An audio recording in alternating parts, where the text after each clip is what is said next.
Welcome to the first of our Flow Experiences in Gifted Education. This is Laurie Croft, and I'm the Associate Director for Professional Development at the Bell and Blank Center. We learned last year that some educators in the US recognize webinars as free opportunities, and they were puzzled by the minimal $45 charge for our webinars. But out of respect for that concern, we are calling these by another name, inspired by Mihaly Csikszentmihalyi's theory of flow. Those times you get totally caught up in something that makes you lose all track of time and engages you fully. And that's what this is going to do. This is the perfect inaugural flow, which stands for focused learning on your work. And Sheila Gallagher is the perfect person talking about problem-based learning, one of my favorite people and one of my favorite topics. I will introduce Dr. Gallagher to you, and she will tell you when and how she welcomes your questions. If you have questions related to things I can answer, you can send me a message through the Zoom group chat function. And you may notice when you use that you can either send a message that goes to everybody, or you can actually choose to whom that question goes, and you could choose Laurie Croft if you just want me to see it. And I can help you with details about the upcoming webinar, or the upcoming class that goes with this webinar, or things like that. You might have noticed that you were muted as you joined us on Zoom. That is just good netiquette, so that unanticipated noises don't disrupt Dr. Gallagher's presentation or distract you. I do want to remind you that you are welcome to share this link with any of your colleagues, and other people can still purchase the link after today if they want it. Anyone who has access to this program may contact me to override the restriction for enrollment in EDTL 4073, a one-semester hour class that Dr. Gallagher will facilitate online from March 5th through 25th. And that would further help you understand PBL.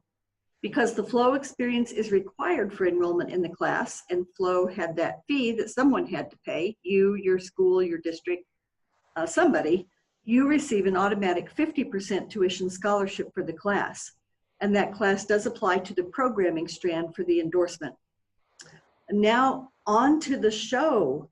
Dr. Sheila Gallagher is a nationally recognized expert in gifted education and in problem-based learning. She has received the National Association for Gifted Children Award for Article of the Year, and has won the NAGC Curriculum Division Award for Exemplary Curriculum multiple times. She has also won the National Society for the Gifted and Talented Award for Person of Significance, recognizing one person annually who has greatly influenced work with students in summer and online programs. Dr. Gallagher works with teachers and schools around the world to promote appropriate education for gifted children. She currently runs Engaged Education, a consulting firm for gifted education in Charlotte, North Carolina. Under that umbrella, she provides professional development, participates in policy forums, writes curriculum, and recruits teachers for the Diligence and Delight Learning Center in China. And what a great name for that center. Earlier in her career, Dr. Gallagher spent 15 years leading the Gifted Education Licensure and Master of Education programs at the University of North Carolina, Charlotte. Before that, Dr. Gallagher served as Director of Research and Assessment at the Illinois Math and Science Academy. Sheila has also conducted research, made presentations, and published articles on topics related to the development of education of gifted children. She served 2 terms on the Board of Directors of NAGC, and she's currently a U.S. delegate to the World Council for Gifted and Talented Children. And she's the person you're waiting to hear from. So Sheila, we're going to turn this over to you. Okay, thanks, and welcome everybody. I'm thrilled to have the opportunity to be here today, and I'm hearing a little echo. Can we do a little audio check? Sure, I'll do a little switch. Okay. So I'm going to go ahead and pull my slides up. You should have a copy of the slides accessible, I think, for today's presentation. And I will go ahead and say in advance that I did not bother to take out the multiple slide build-ups. So your slides will have some copies that have overlapping text. I can send a different set if you prefer, or if you just want to scribble what all the words are, that's fine too. So I'm here today to talk about one of my passions, talking about flow, which is my career-long investigation of problem-based learning and its use with gifted kids in particular today.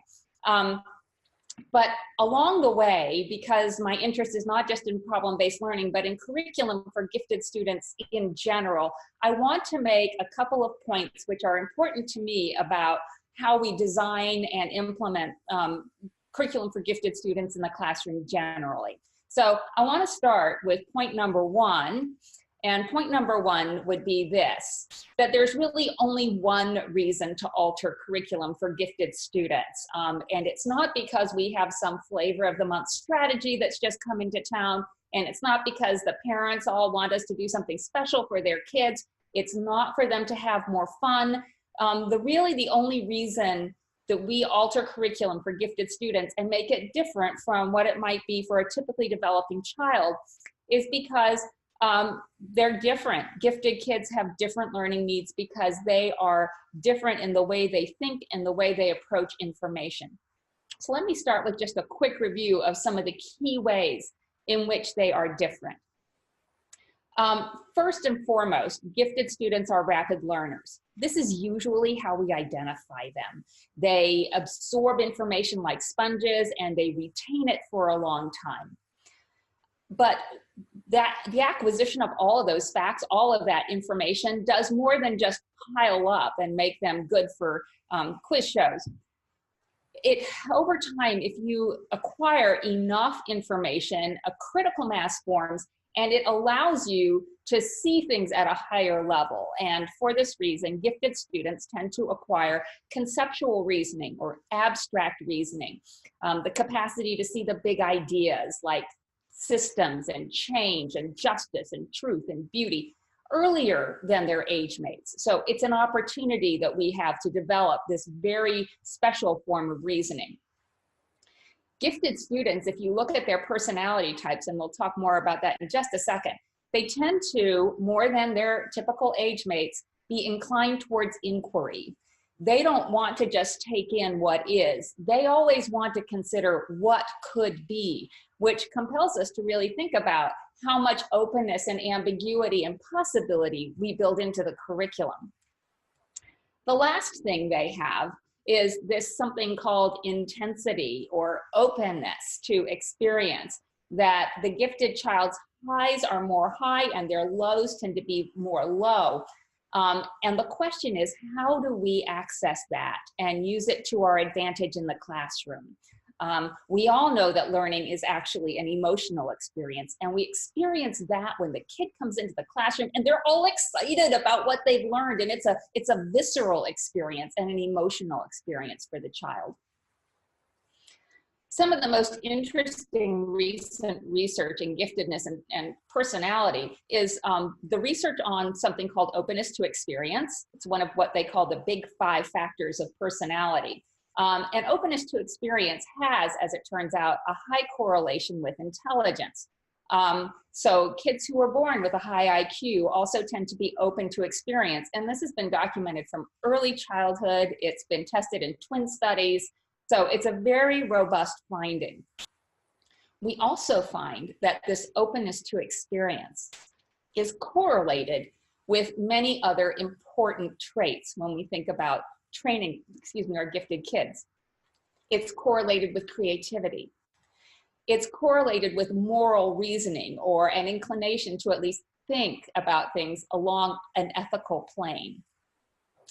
It is correlated with a set of beliefs, which is that not all information is known, and the belief that there are still things out there to discover, which is really important if we want to train innovators. And they also tend to have a heightened emotional awareness. The other thing that it tends to be highly correlated with is the Myers-Briggs Intuition Scale. I don't know how many of you have taken the Myers-Briggs. I'm an INTP. But that intuition scale in particular is something that we've done a lot of research with gifted kids in particular.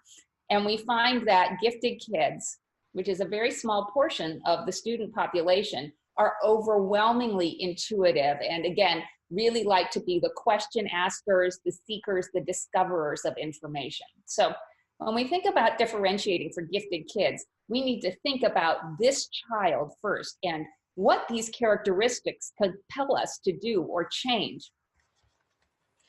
The second thing, oh, if you want to read more about that, there's a chapter in this book and it's referenced below. The second thing we need to think about is the idea that because gifted kids are different, they have these different characteristics, we may want to think about different goals for their education than we do for a typically developing child. How far can we take these qualities?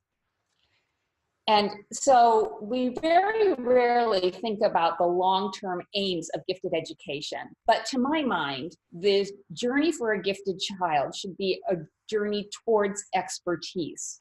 Whatever it is that they love, they can do it at a sophisticated level, at a level that takes us to new places, so that even if they are passionate about ditch digging, you know, we end up with a new irrigation system. So it doesn't matter what they love, but that they can work with the information in that field at a high level with a degree of sophistication and a capacity to create.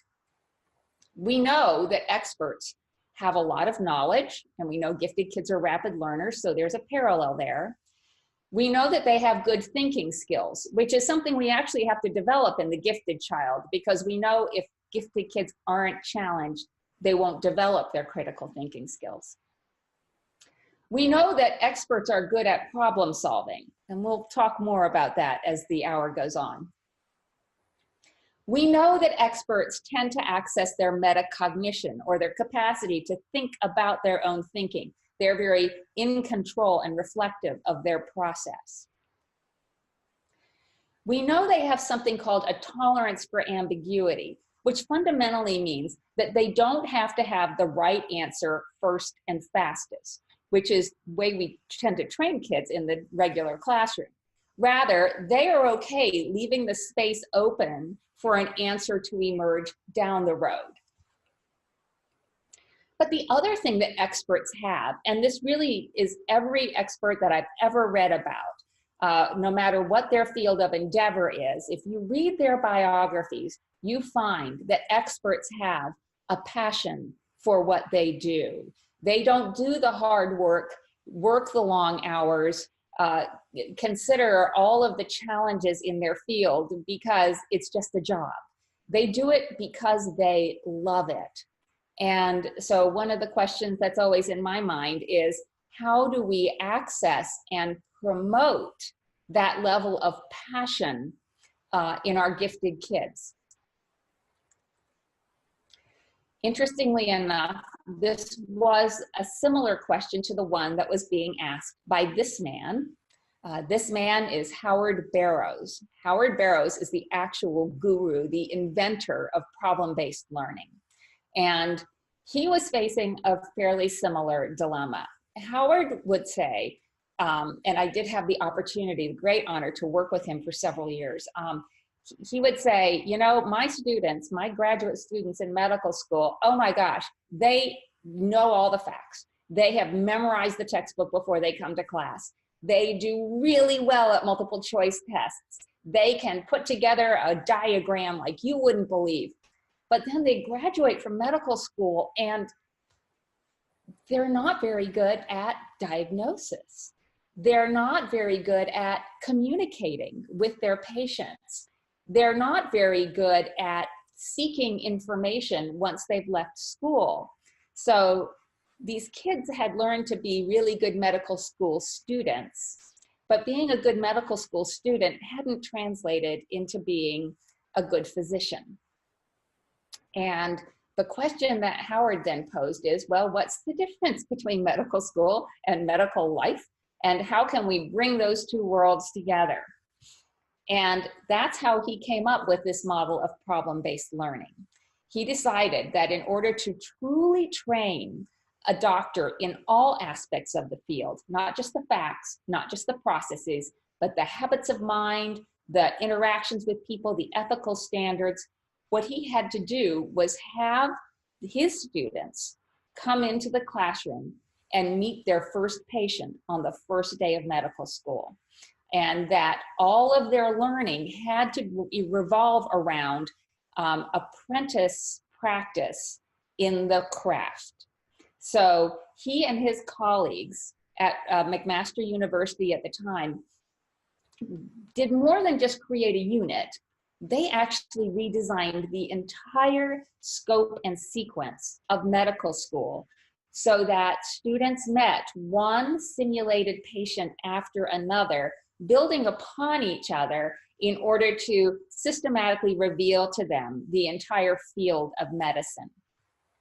This has become such a powerful model in medicine that it is known around the world as an educational revolution in medical education.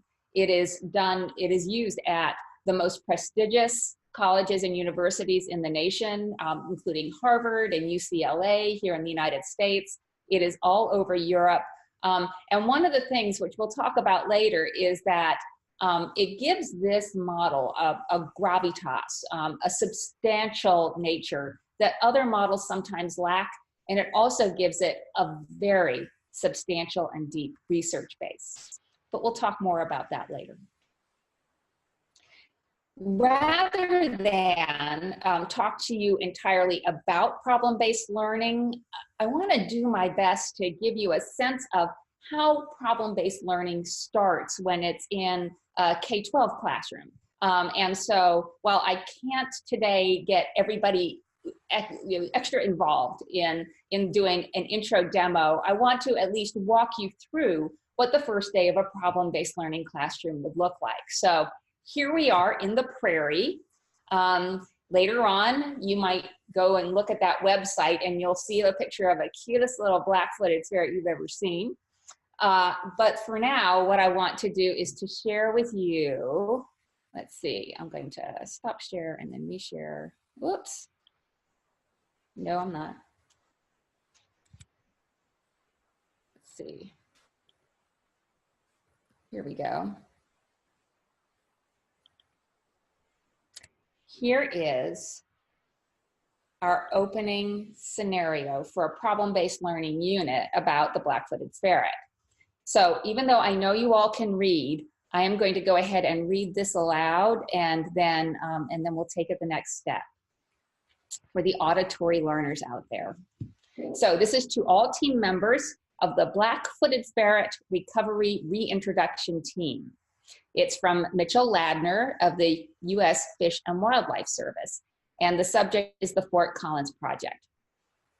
It reads, progress on the reintroduction of the black-footed ferret into natural habitats is not moving quickly enough.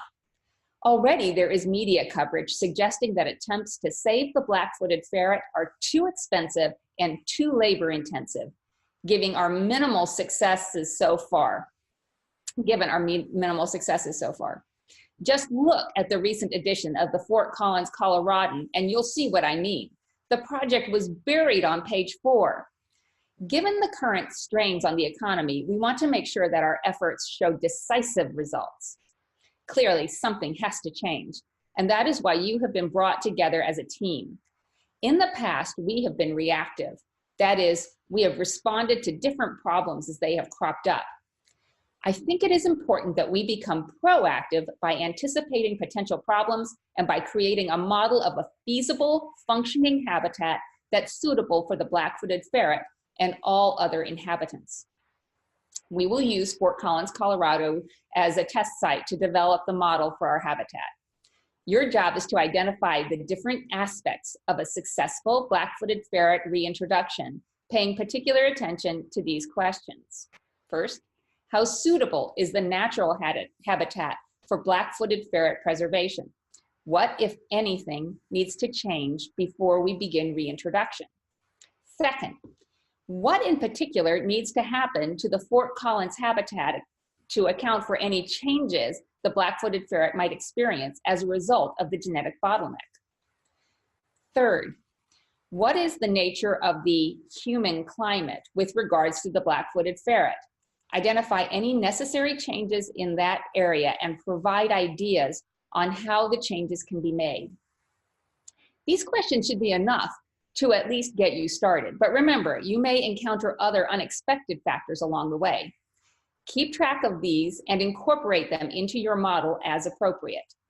You will be presenting the model and findings to members of the BFRRRT Project Oversight Committee at its meeting in about 2 weeks.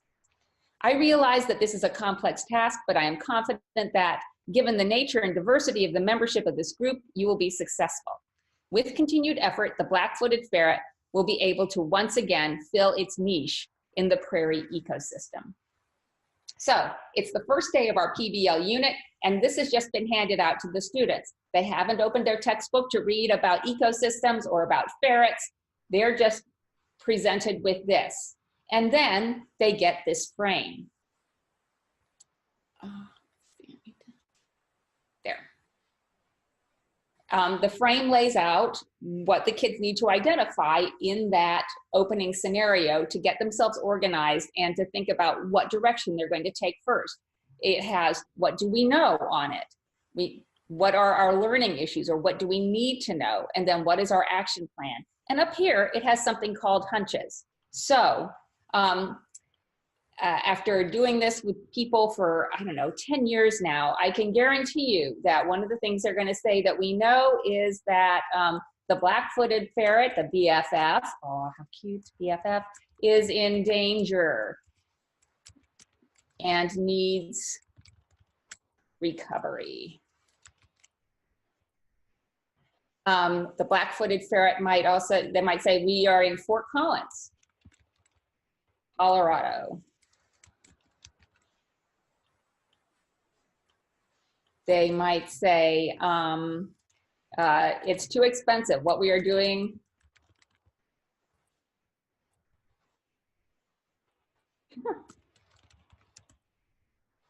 and they could go on and on and on about what they know.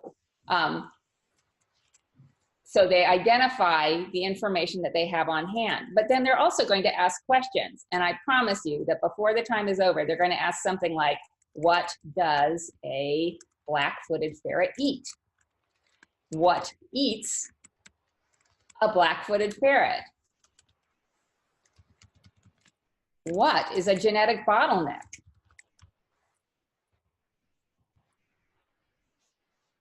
What is human climate? They often ask what has happened before, or what has been tried before. And they'll ask, why does the black-footed ferret need recovering? Sometimes the kids will notice that this is a reintroduction,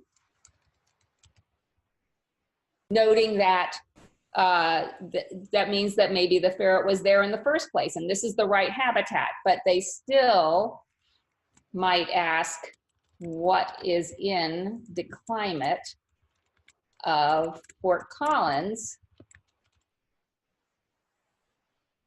that might be wrong. And then somebody will say something like, ah, the humans are killing the black-footed ferret and that's the problem. Well, that really doesn't belong in what we know, and it doesn't really belong in what our learning issues are, because it's not a question, it's a statement.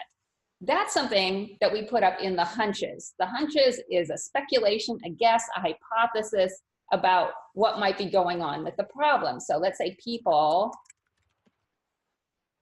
are killing the black-footed ferret, and that gives us more direction for questions. What do we know that makes us think that it might be the people who are killing the black-footed ferret? And they said that the memo says something about human climate. That's making us suspicious. But we also have questions like, are people killing the black-footed ferret? And is that the reason why something goes on wrong? People might also say, oh, The kids might say, there's something wrong with the environment. That's another hunch.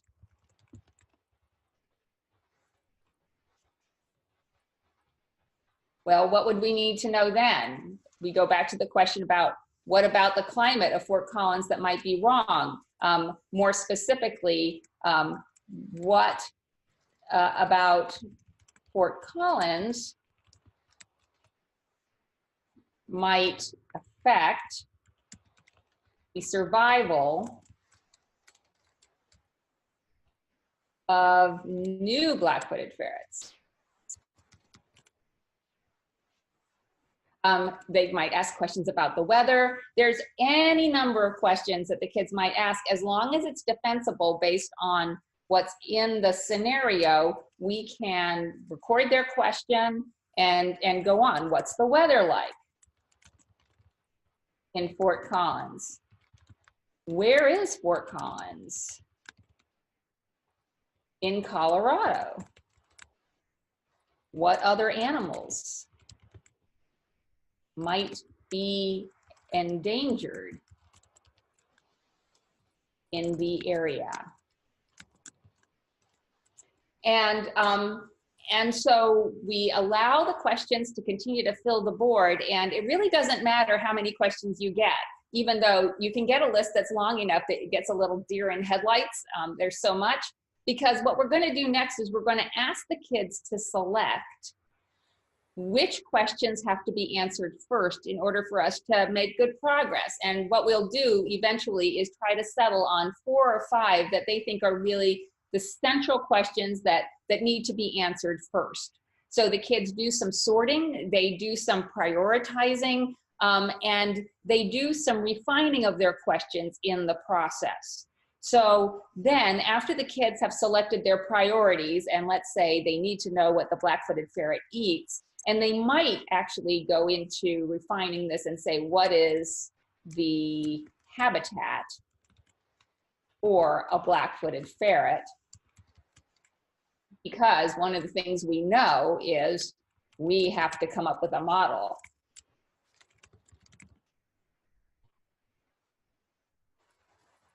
And in 2 weeks.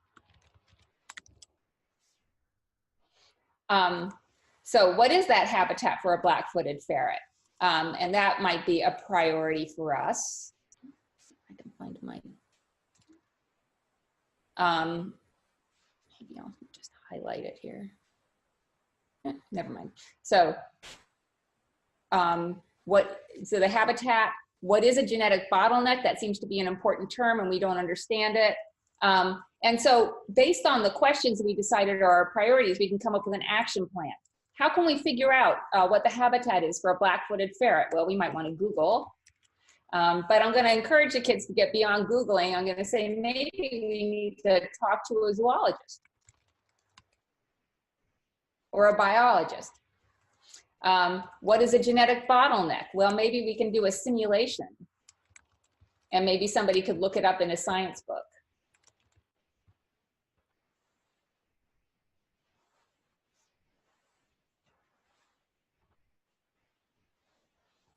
What about Fort Collins? Maybe we need to look at a map of Fort Collins. And so on and so forth. So over the course of the first class period, what we have are a list of questions, but the kids sort out.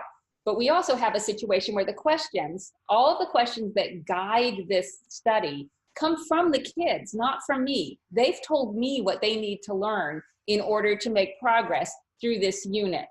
And that's the way problem-based learning begins. We present them with a scenario, and I will confess, it's a very carefully created scenario that's designed to trigger the kids' questions about black-footed ferrets, habitats, ecosystems, and the like. And then allows me to arrange the kids so that they can discover the information that they need. And through that process of asking questions and finding the answers, they move through the content of the unit and get to the end, which we'll talk about in a minute. So that's the way the beginning of a problem-based learning unit starts. Let me go back to the slideshow.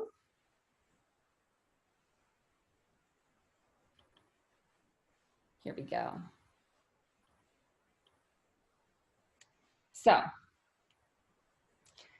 So problem-based learning fundamentally is a form of inquiry-based education where learning is initiated with an ill-structured problem and students direct their own course of study. Sort of, but not exactly. First of all, I would not send a child out into self-directed study on their own any more than I would have sent my son out driving on ice the first time he was behind the wheel. Independent study should never be independent at first. What we really want to do is to put kids in a learning environment where they are encouraged to learn how to become self-directed. So the first PBL experiences a child have might be much more scaffolded than they are later on, but we're going to start the process by having the kids ask the questions. What do you need to study in order to solve this problem? And then we're going to move on from there. Similarly, I think it is really important that this was invented for medical school. Medical people feel very, very passionately that their students need to learn content. And yet they thought that this was important enough that they needed to find a way to blend the content with these other skills. And if it's good enough for medical school, I think it's good enough for third grade. Now, here is a question that I know is bound to be in the back of your minds. PBL or PBL, which is to say project-based learning or problem-based learning, and what is the difference? Well, I will be the first to say that high-quality project-based learning and high-quality problem-based learning look very much alike. They both strive to higher learning goals. They are both complex and ambiguous. They both really center on student self-direction. So why is there a difference, and why do we have two different terminologies? To my mind, the reason I like problem-based learning is because when project-based learning is not done to a high standard, the doing can take over. So we need to create a bridge.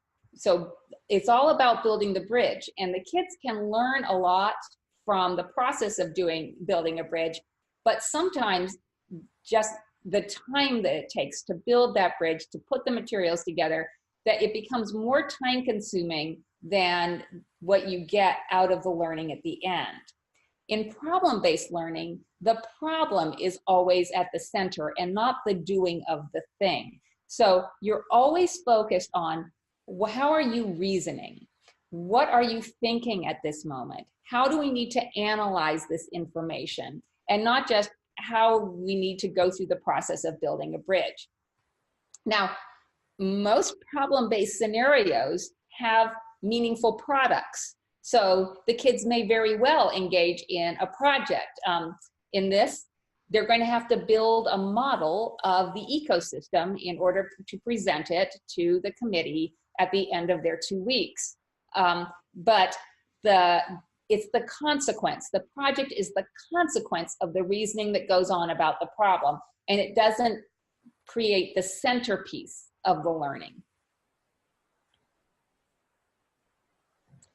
In fact, problem-based learning comes to us from really the granddaddy of inquiry-based education, Jerome Bruner, who's one of my educational heroes. He has a number of sayings which I think really pertain to, hang on, sorry, I've lost track of myself here.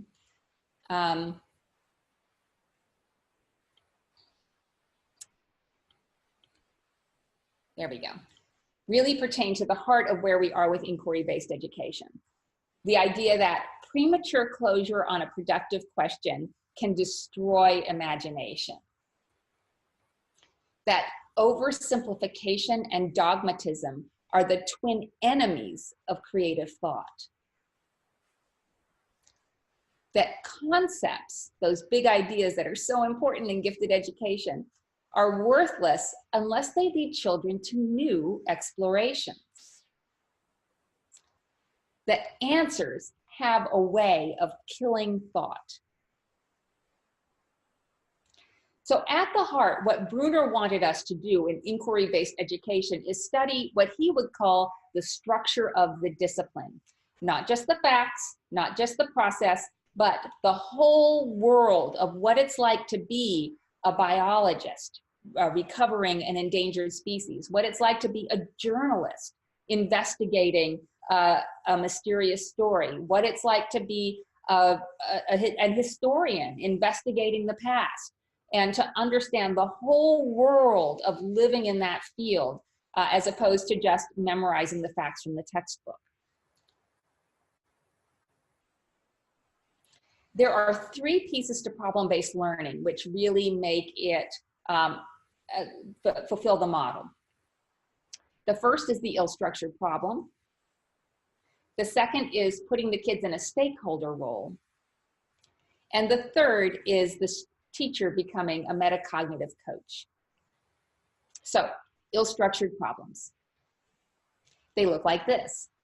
Ill-structured problems are a mess, and they're distinguished from well-structured problem in their very messiness. An ill-structured problem can be defined as a problem that cannot be defined with a high degree of completeness and cannot be solved with a high degree of certainty. This already will throw our gifted kids who are used to being the first to get the right answer in a bit of a tizzy. If they are used to certain right answers and being rewarded for having that certain right answer, they can be very confused in the environment of the problem-based learning and a little frustrated at first because they can't have the right answer right away. This is maybe challenging for them, but it's also really, really good for them because in the real world, this is much more frequently the kind of problem that they are going to encounter. One where you have to be able to live inside the problem for a while before you understand it and before an answer becomes clear. In fact, ill-structured problems really are the center of expert activity. They are at the heart of what an expert does every day because they live on the forefront of their fields. That's a whole part and parcel of being an expert. So if we're training gifted kids to be the experts of the next generation, what we need to do is to give them experience living in this territory, working in this territory, and learning in this territory, just as much as we ask them to live in the territory of multiple choice tests now. There are also a lot of educational benefits that are unique to studying through ill-structured problems. I won't read through this list, you can look at it on your own, but you can see just by looking at it that it's a complex learning environment with lots of opportunity to build in some of the things that are valuable to us in gifted education, the content, the higher level thinking, the multiple perspectives, the evaluative thinking. It all falls into the ill-structured environment and really does not come into play as much when a problem is well-structured with a single right answer.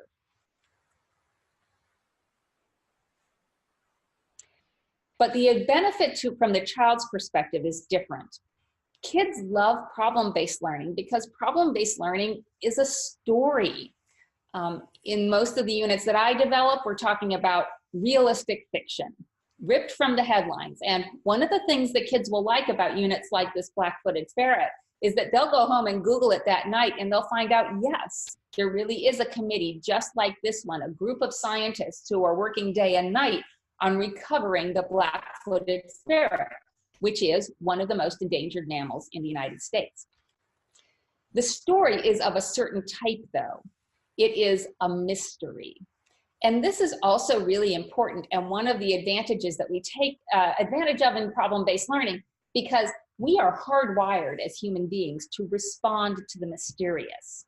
It is why we have about 17 types of CSI on TV and why the largest section of Barnes & Noble is the mysteries. It's just, we are hardwired to respond to this. We love thinking about what could be and trying to figure out what's going on. The other thing I like about stories is what Brené Brown said about stories, which is that stories are data with a soul. And isn't that what we want to give kids in education? Not just data, but the heart that goes along with the data. Stories, learning through stories, also has measurable benefits in the educational environment. It's been shown that learning through stories helps kids connect the cognitive and the affective sides of themselves, and that content learned through a story narrative is more memorable than other kinds of narratives, other kinds of information delivery. So in the problem-based learning environment, we have all of the growth, all of the content, all of the learning is going to go on in the bubble of this environment that we're creating, the story that we're creating for the kids. The opening scenario itself, as I said before, is consciously designed to generate their questions, and very predictable questions, and to initiate a need to learn, initiate their need to think about something. This is also really important, especially given new neurobiological research that says that critical thinking only occurs in the face of a perceived need, and that recognizing that you need to think actually precedes all thinking. Now that may seem like something of a well duh finding, but it makes a lot of sense. How often do we push gifted kids into a need to think, or give them a learning context that compels them to think, helps them recognize that, yes, I really need to turn my brain on right now to figure out what's going on. Fortunately, the world is filled with problems that we can use as the source of our curriculum. I really don't think we need textbooks very much anymore, because information is all out there. All we need to do is provide the kids the context to find the information which is rich and relevant and meaningful and worthy of preparing them for the 21st century. But I have developed problems about everything from the Chinese exclusion laws to a penguin that got off course and ended up in New Zealand. You might ask me, what grade levels are all these problems? And while I can't give you some guidelines about grade levels for different problems I've developed, the fact of the matter is a problem like the black-footed ferret problem could work in 4th grade, and it could work in high school, because it's the kids' questions that are driving the inquiry. And kids tend to ask questions at the level they're ready to answer them. So while a 4th grade class may do some very basic work about ecosystems and habitats and predators and prey, biomes and niches, and maybe a little bit about human interaction, a high school student might read some very sophisticated research about reclaiming a species and look at the complex mathematical formulas on population growth and the point at which you can no longer reclaim a population because it gets so low, and then the new technologies that are being used to try to save the species even when they've gone past the bottom of the curve. So it really is a lot dependent on where the child is, and of course the developmental appropriateness of the stories that you're trying to tell. The important thing about problem-based learning, and teachers tend to respond to inquiry with a little bit of fear, but it's important to remember that you are the storyteller. So it's not that you're losing control of the classroom. It's more like you're taking control at one step back from where you're used to. But you can change this story at any time. You have to be sort of consistent, like a good novelist would be, but you're in charge of what the story says. The student is the protagonist, and your job is to give them a meaningful plot line as they encounter different information and situations along the way. So for instance, in this particular problem, we might look at a kicker or a twist in the plot that says that, oh my goodness, they get a memo from somebody saying their child's puppy has come home with a lump the size of an egg under its chin. And they're concerned because cattle break their legs in prairie dog holes, and They're concerned that the child's life might be at risk because prairie dogs are necessary to ferrets, and they don't want to have this kind of danger in their neighborhood. This will send the kids off into looking at prairie dogs and plague, which actually prairie dogs do get in the Southwest, which ends up being important because the kids will also learn that a black-footed ferret eats 100 prairie dogs a year, which is its own little twist in the story. Here's another twist if you want to use it.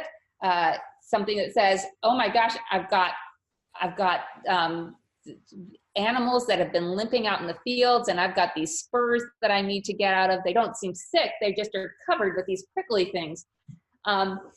And this will introduce the kids the idea that of cheatgrass, which is an invasive species all its own in the prairie, which is affecting the ecosystem, which might affect the ferret's survival. So those are complicating factors that will add twists for older kids, kids who are ready for an additional level of challenge or complexity. You don't have to use them. It's all up to you because you are the storyteller. What we are about in the construction of an ill-structured problem for problem-based learning is creating an immersion in significant content through an expert's point of view. And this gets us to the second point about problem-based learning, which is the idea of the stakeholder. Although over time, I've decided I like another term better than the term stakeholder. I now refer to the position that the kids are in as an apprentice, because I think this comes much closer to what problem-based learning is about. It's really setting up different types of apprenticeships for the kids. There are many forms of apprenticeships. Some are more successful than others.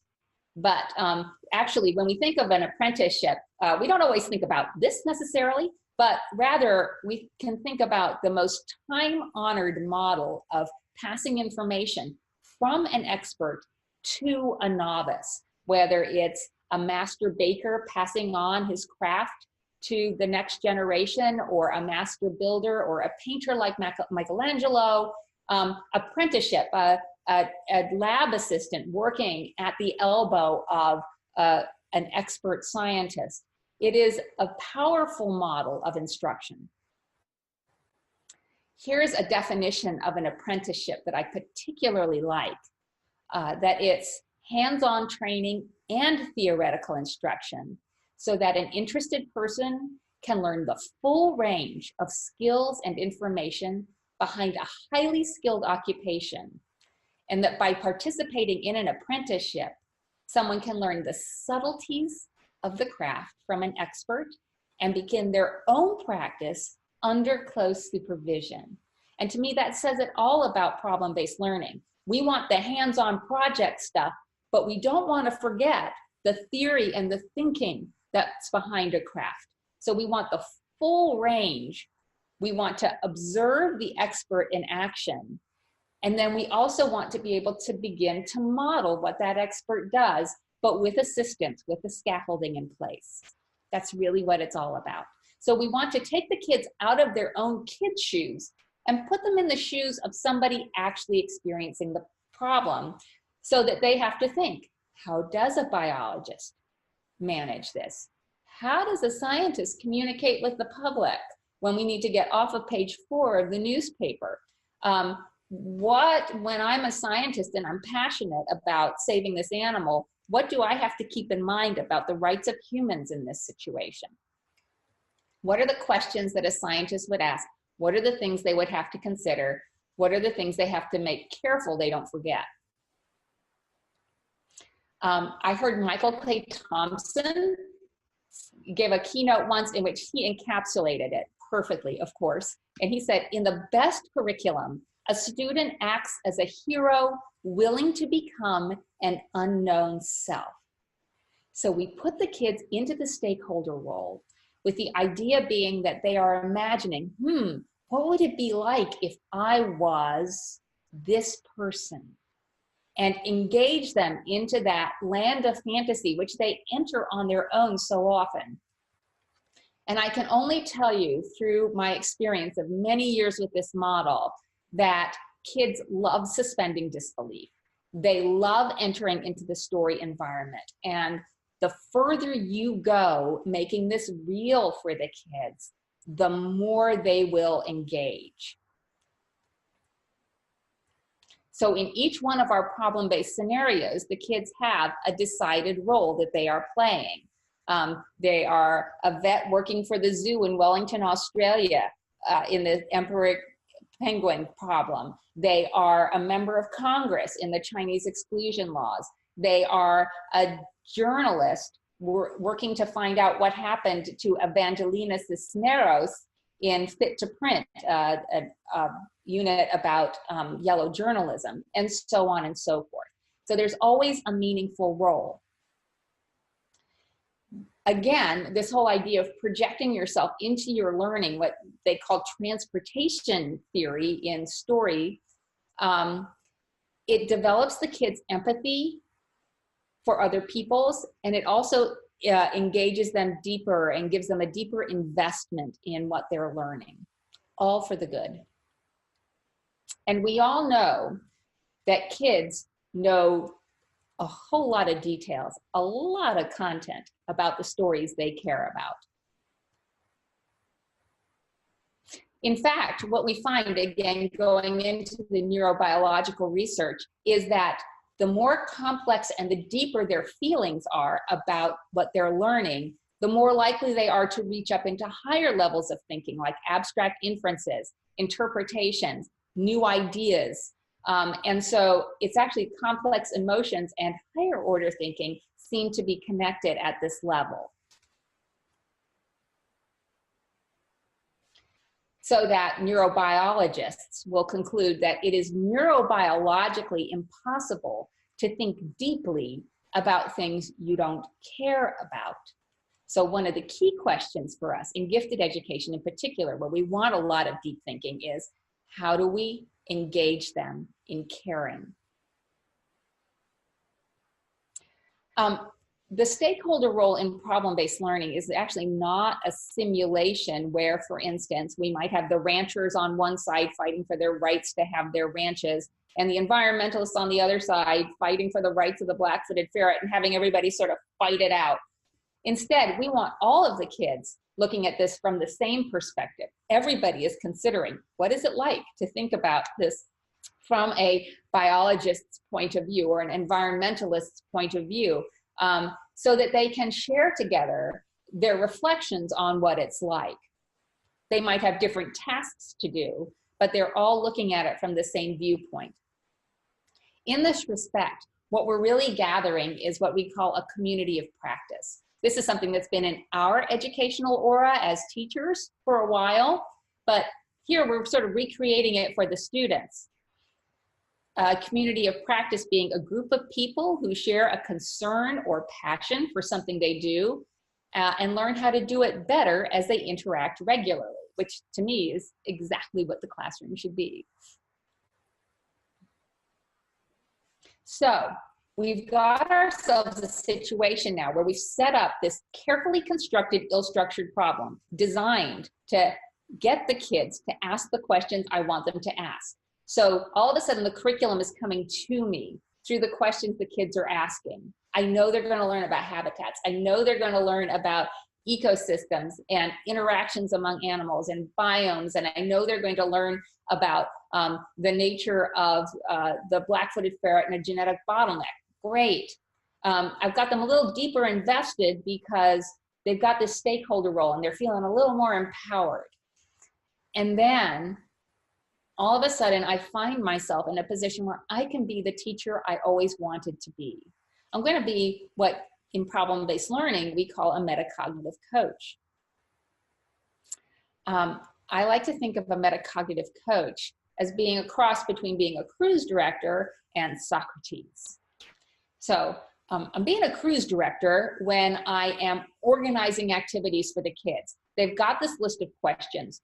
It doesn't make any sense for everybody to answer all the questions. So instead, I'm going to divide and conquer, but I'm going to have information or activities appropriate for the different questions ready. And so I just want to make sure all of that gets managed okay and everybody gets back. Then when they come back, they're going to have a lot of information and a lot to think through and sort through. They're going to have some information that's biased. They're going to have some information that's irrelevant. They're going to need to figure out which information fall in those categories. They're going to need to be able to think about cause and effect, about long-term consequences. So I'm going to have to be ready to help develop their thinking toolkit. And always, always, always, as a PBL coach, I'm encouraging them to take on figuring out the questions, refining their questions, deciding what tools to use, deciding when they need to learn different pieces of information and how they need to go about finding that information. Because ultimately, the goal is for them to be able to do this without me. The other thing I always want to remember is to give them an opportunity to run into a brick wall or make a mistake, because sometimes that's where the best, most powerful learning happens. Let me pause now and see if people have questions about what I've said so far. I've been talking for a while.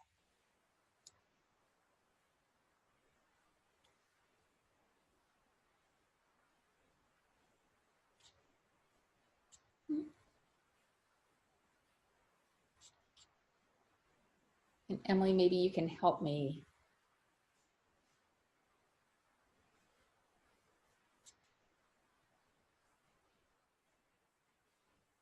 Oops. I don't. Sheila, this is Lori. Yeah.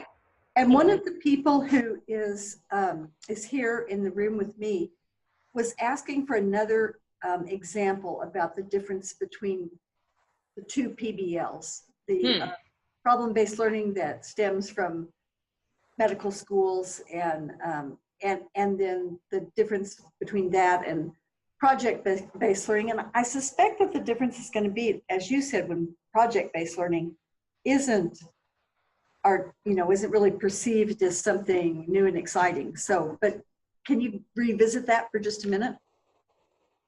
I guess what I could do is give a couple of examples of not so great project-based learning and why I think it's different. I can think, for instance, of an example where I was, my son came home from school and he had a project which was to create a children's book about Antarctica. And I think the idea was for the kids to engage in, a fun way of studying about a part of the world and to be able to transfer it in communicable terms to younger students. The challenge with this was that they didn't study what it was to be a child's author at all, so the results they came up with weren't necessarily appropriate as examples of a children's book. And also, the only content that it required was content appropriate for younger students. And these were middle school students who were supposed to be learning content appropriate for middle school students. So instead of going up in their learning, they ended up going backwards in their learning. And the books took a lot of time. It took days and days to put the pictures together and then put it into binding. And all of the stuff of it tended to take over. Or somebody once said to me, I love this one, that you can make a sugar cube replica of the White House without learning anything about architecture or government. So in project-based learning, it's that, how do you do this? And there is some benefit in that doing. It's Bloom's application for the most part. In problem-based learning, we're always going to start with this context. We're always going to start with the scenario that sets up the why. And it's always going to set up the need to solve a problem, and that the doing of something is in service of solving a problem. So we might make a model ecosystem before this unit is done. But really what we want to understand is how this animal came to be endangered and what we can do in order to prevent it from being endangered and to make sure it can sustain itself over the long haul, which is a much larger context than just let's build a model ecosystem. Does that help? That helps. Thank you. Sure. Any other questions?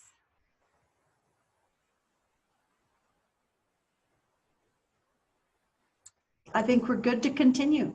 Okay, great, thanks. Okay, so here we are. So basically, we've got this structure and we've talked about what the first day looks like of the kids asking questions and sorting through and prioritizing, identifying what they do know already, figuring out what their hunches are, and coming up with an initial action plan. But that doesn't mean that we just leave it there. As teachers, we're responsible for certain sets of knowledge and skills, and we want to make sure that we get at those. And so we want to think about building a plan for a set of lessons that could go into this unit. And this is where I come to my third big point about curriculum for gifted students, which is this. Curriculum models are only helpful guides. Whether we're talking about problem-based learning or Joyce Van Tassel-Basca's ICM model or Sandy Kaplan's integrated thematic interdisciplinary model or anybody else's model, all that does is gives us a good framework to work with.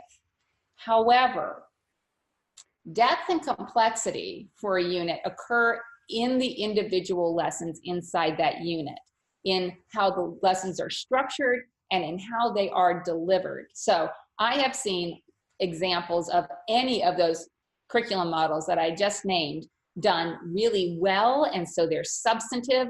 And I've also seen them done really light and not reaching their full potential. I've also seen them designed for typically developing classrooms or a heterogeneous classroom, and I've seen them done well for homogeneous classrooms of gifted students, and they look different.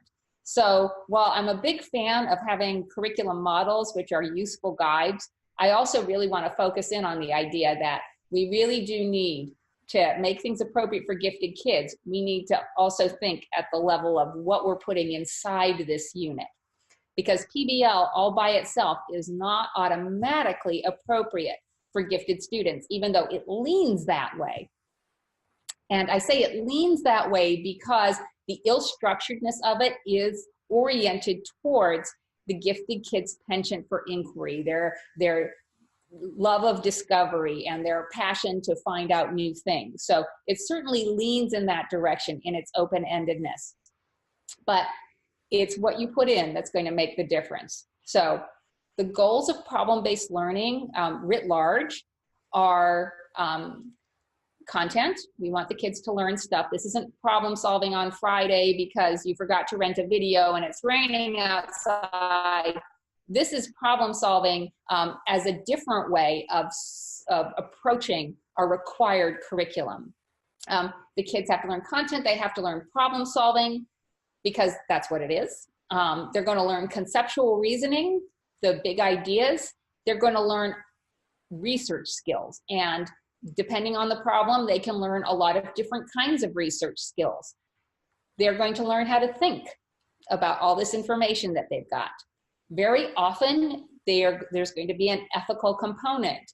In the ferret unit, it would be about the ethics of, are you going to value what the ranchers need? Or are you going to value what the ferrets need? And then they're also going to learn about the dispositions of good thinking, like intellectual humility, like tolerance for ambiguity, like thinking about their thinking. So I like problem-based learning because it takes learning sort of 360 degrees and incorporates all of these components. So how do we incorporate all of that in a sort of organized way? Well, we come back to this learning issues board, which has compelled the kids to ask questions I want them to ask. So I can tell by looking at this learning issues board, which is pretty much 80% the same, no matter who I do it with, no matter where in the country. I can see that the priority questions have to do with habitat and the genetic bottleneck and where the black-footed ferret belongs in this ecosystem. So I can start planning my lessons that way. Those are the resources that the kids are going to need first, and that helps me get organized. Because what we did, what I sort of typed out early in the session, that's really just the first day of problem-based learning. It's problem engagement. After that, the kids have questions. They're going to have to go investigate. So we have a period of inquiry and investigation where they're gathering information and thinking about the information they've gathered. Then, and only then, will we get into problem definition. We're not going to define the problem on the first day. We may sort through and try to understand it, but really only after we learn more are we going to be ready to come up with a concrete definition of the problem. And then we're going to get into resolution. So what are the options in front of us? Can we recover it? Can we do it without invading the territory of the ranchers? Can we do it without making other changes to the environment? Is it all a biological and genetic problem, really? And then after the kids have presented their resolution, they've presented their model ecosystem, or they've somehow presented their solution to the problem, then we're going to go back and review in problem debriefing. And we're going to take a look at what are scientists today really doing in terms of reclaiming endangered species? What are the threats to the habitat? What are the questions that we failed to ask that real scientists would be asking in this situation? Where as a group did we work well together, and where did we hit some brick walls that we want to avoid next time? And it's in that deep reflection at the end of the unit that we nail down some good habits for the next time the kids enter into a problem-based learning scenario. And as much fun and as helpful as problem-based learning is the first time you do it with kids, you get a multiplied effect the second time through. Now, as you go through this flow of the problem, you have lots of opportunities to build in a lot of the strategies that you normally use in the classroom, working on their content acquisition, working on their skills, their thinking skills. You could build in a Socratic seminar. You could work on their communication skills, organizing information. All of that presents itself. And we also have an opportunity for advanced learning that we can integrate for gifted kids, the conceptual level of reasoning, advanced content in biology, mathematics, social studies. We can certainly have the kids digging into very sophisticated primary resources if we want. We can work on perspective taking as a mode of thinking. So I can see in this particular problem, I have opportunities. In fact, it's really more narrowing down on what you really want to focus on and not putting too much in the unit, which tends to be the problem, instead of trying to figure out how I can get something in. So, for instance, we can get primary resources. We can have kids looking at maps. We can have them doing experiments in this problem. I can have them thinking about certain forms of analysis, like contrasting points of view, looking at direct and indirect effects, analyzing consequences, and so on. And so once I have this sort of list of these are the things I really like to focus on, I can start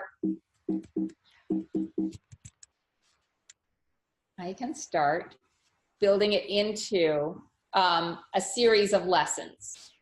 And I can start thinking about, in general ways, a sequence so that I don't pack it too full, and so that I'm always sort of one step ahead. And that's really all you have to be. So I'm going to have a lesson where the kids are sort of going to the media center and finding out facts about ferrets. I'm going to have an activity that has them think about the threats to the habitat, what's going on in the prairie ecosystem. I'm going to have a lesson that introduces them to the big concept of the unit. I'm going to have a lesson that has them think backwards. Now, I have those two asterisks because we find out in research about into problem-based learning that the kids' satisfaction with PBL actually increases the more time you give them to think. So that rushing from research to doing, research to solution, is a little counterproductive. The kids love having that information there and really being able to grapple with it. So I always have a problem definition lesson in there, and then time built in for them to create their model and prepare a presentation, and then a time to review. So it maps out pretty nicely. And I can also see opportunities to build in some interdisciplinary connection. So for instance, there's some real mathematics in one ferret needs 100 prairie dogs a year, and the exponential that happens when you start thinking about having hundreds of ferrets and thousands of prairie dogs, and in what space of land, how many acres do these animals actually need in order to have a thriving community? So there's that. We could also pull in the social studies of legislation around the Endangered Species Act. So I can think about the other things that I could pull in. And again, I'm the master of the story. So how much of that comes in is entirely, pretty much in my control. So I'm going to build in all sorts of things. I'm going to have them, I'm going to encourage them to move along. I'm going to ask them for updates, which are going to force them to do some writing for me. So they're going to write a summary of the information that they have. And they're going to write letters to their boss fairly regularly telling us what they've learned. In terms of inquiry, well, I'm going to have them do some backwards thinking, looking at how the situation that we have this endangered animal, and thinking, well, okay, what were the immediate causes that have created this situation? And once I look at the immediate causes, then I want to look at the prior causes. Because kids tend to be sort of too wise away from ignorance. They can go back one step pretty easily. Everybody can do that. But going back that second step can be a bit of a challenge, and a really good challenge for gifted students. So for instance, one of the things about the current condition is that ferrets don't thrive when they're reintroduced in the wild. Well, what's a cause of that? Well, tracing back, they're in a weakened condition because because of the genetic bottleneck. So you go back to the genetic bottleneck. And what's an indirect cause? Well, the ferrets were killed, which is what created the genetic bottleneck in the first place, which created the weakened condition, and so on and so forth. So the kids really come up with this great cause and effect network along a number of things that have happened to help create this situation. This takes them to the deep source of the problem. I've built in a genetic bottleneck demonstration so the kids know what that is. And in case you don't, a genetic bottleneck is what happens when a species gets to be so small in number that there's just not enough diversity to carry the species forward. So it starts losing traits. We create pony beads with different colors and have the kids start selecting how traits are transferred from one generation to the next. And then we cut the number of beads in half, and the kids can really take a look at, oh, this is what happens when there's just not enough diversity to spread around. Conceptual reasoning, which is very important in gifted education. It's one of the true value addeds we have. But I like to think about concepts a little bit differently from other people. Concepts being more than just a big idea, but rather being a, oh, my slideshow stopped. An idea for them to work with. The reason kids need to know concepts is because there are different ways of having them understand the world. And so we have the kids think about using the concepts as a thinking tool instead of just an idea to understand. In this unit, we're working with systems, but we're working with systems and risk together along a number of generalizations, and they apply it several times throughout the unit. I also make sure to embed those that conceptual level questions into the unit ahead of time. I think about these so that I'm sure that that level of conversation is going to happen in the classroom. I don't think we work on that hard enough. Then we get to problem definition. And we do problem definition with a particular format where the kids identify both the issues which are at hand and the constraints which limit their action. And this is very much real world problem solving, because you never solve a real world problem without having to deal with other things that are getting in the way. Often that's the heart of the problem.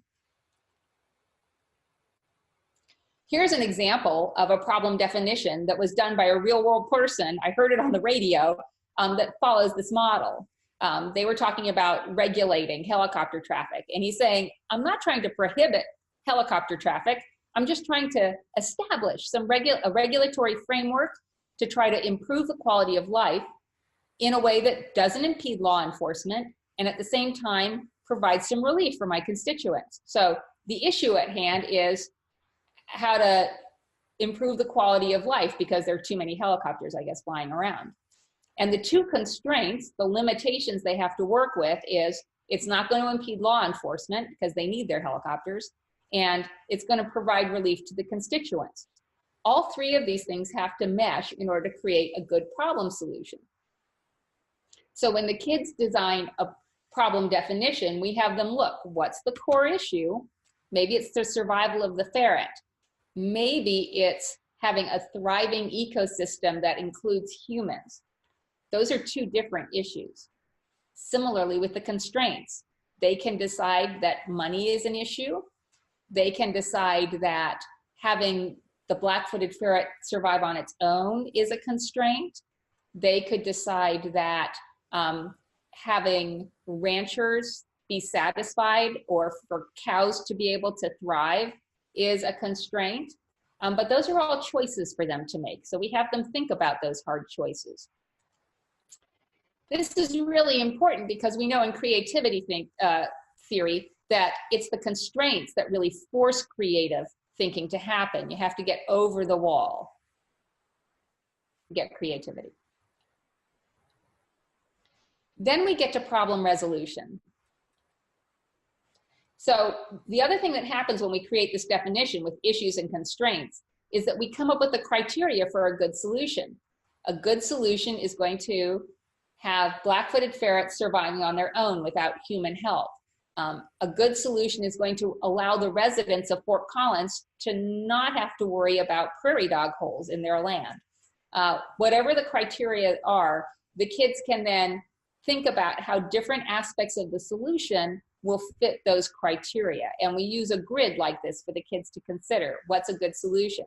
So for instance, in this particular grid, some solution options that they're looking at is, for instance, a protected area for prairie dogs, a vaccine for black-footed ferrets so that they don't get the plague, perhaps relocating prairie dogs to a national park area and getting both populations to sort of shift.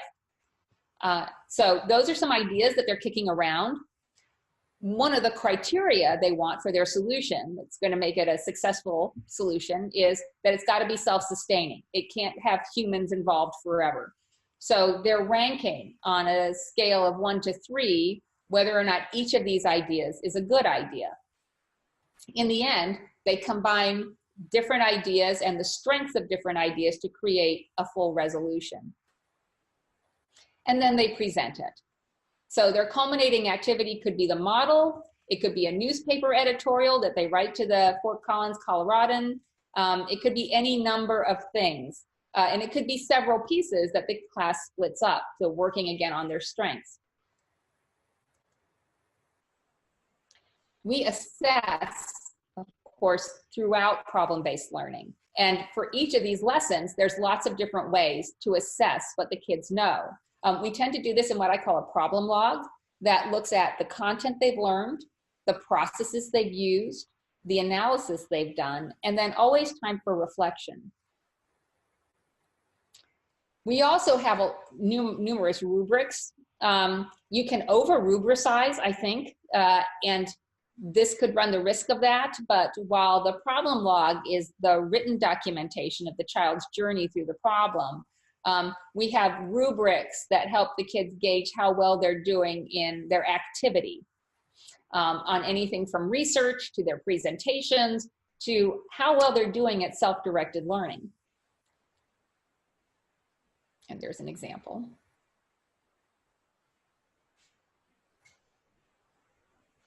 I always like to include reflective moments also as a way of getting at metacognition. So here's a sample question. Scientists tend to be devoted to the areas they study. Why would some degree of passion or devotion be necessary to the recovery of the black-footed ferret? What happens when passion gets in the way of seeing all perspectives?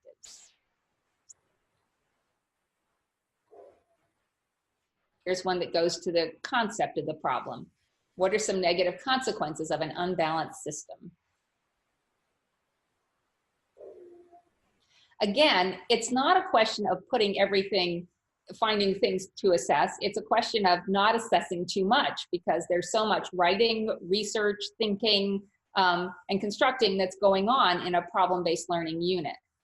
The challenge is not to over-assess.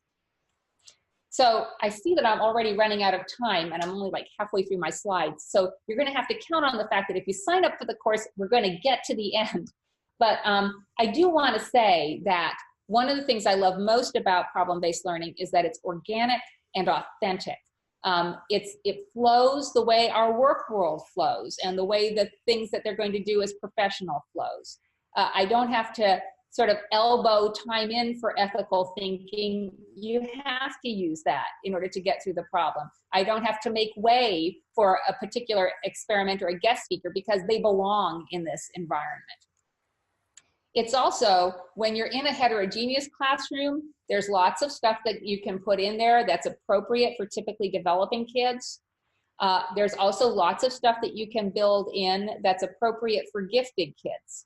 So it's a helpful environment to either differentiate in the regular classroom by assigning different kids different questions at their level of readiness, or to ramp up a problem so that it's really appropriate and advanced for a homogeneous group of gifted kids, if that's where you're working. I will quickly say that every day begins and ends with the Learning Issues Board, and that's what keeps you focused on the problem. So it doesn't go off into fantasy land. It's always, what are the questions we need to answer today?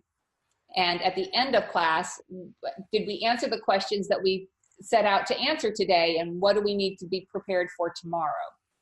In between, you could have any number of classroom configurations. You could have a small group working one day, and then coming back to the Learning Issues Board. You can send them off in different groups the next day. It doesn't have to be the same set of kids doing the same thing the whole time, but we reorganize our groups depending on the nature of the task at hand.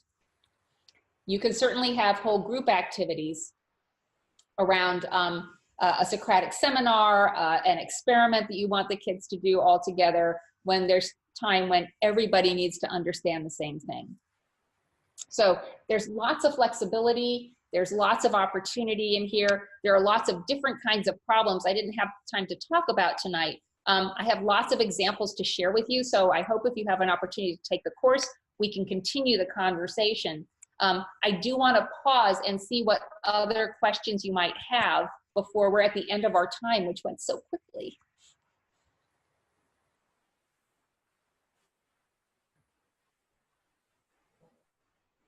So I did have a question on the Okay. flexible grouping.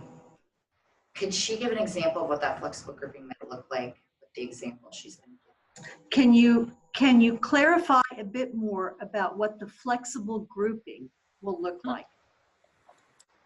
So for instance, if we were to look at the Learning Issues Board for this problem, and we've got some kids who are sort of typically developing learners, and there are questions there about the black-footed ferret and what it eats and how it procreates, how many babies does it have, that basic information. I can send those kids off to find that information. But there are also questions about how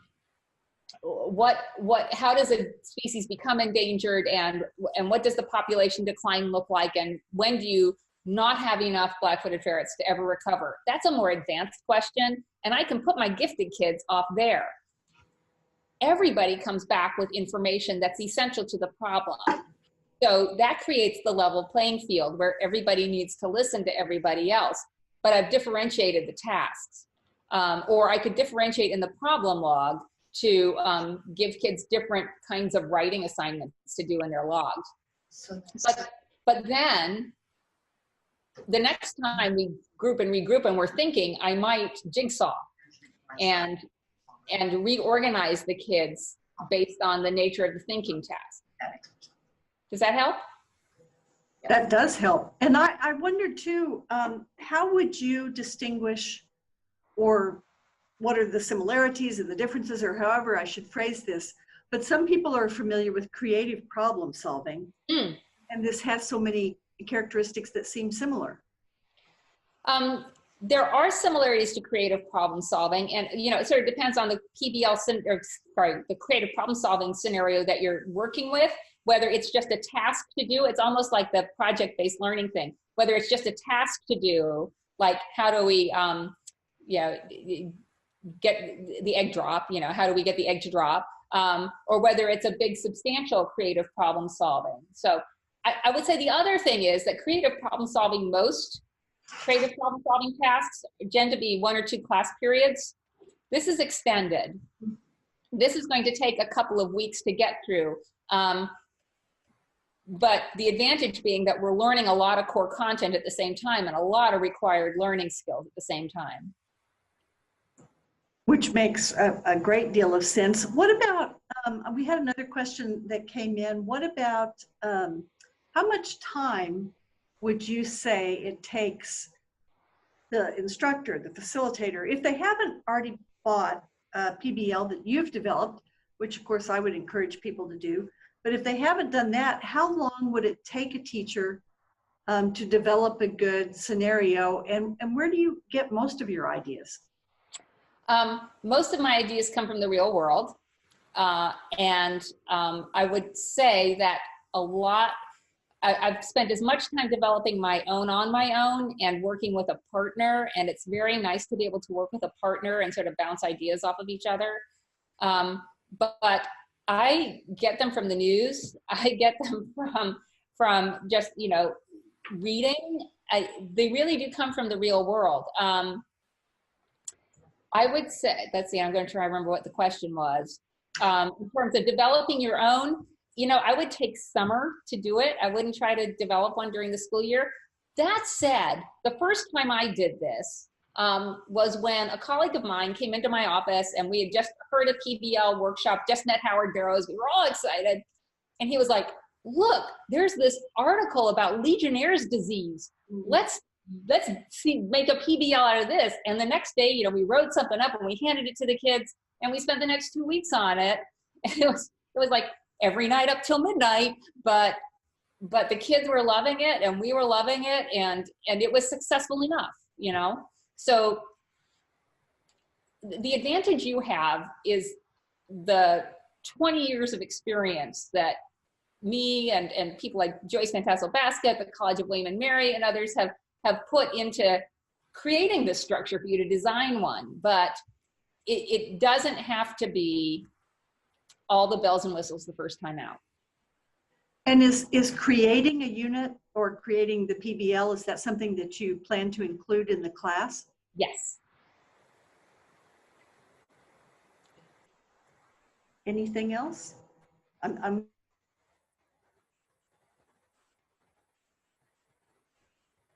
you couldn't hear that. I had myself muted. I said I'm looking to be sure nothing else has come in on chat, but I think that's all the questions we had. Okay.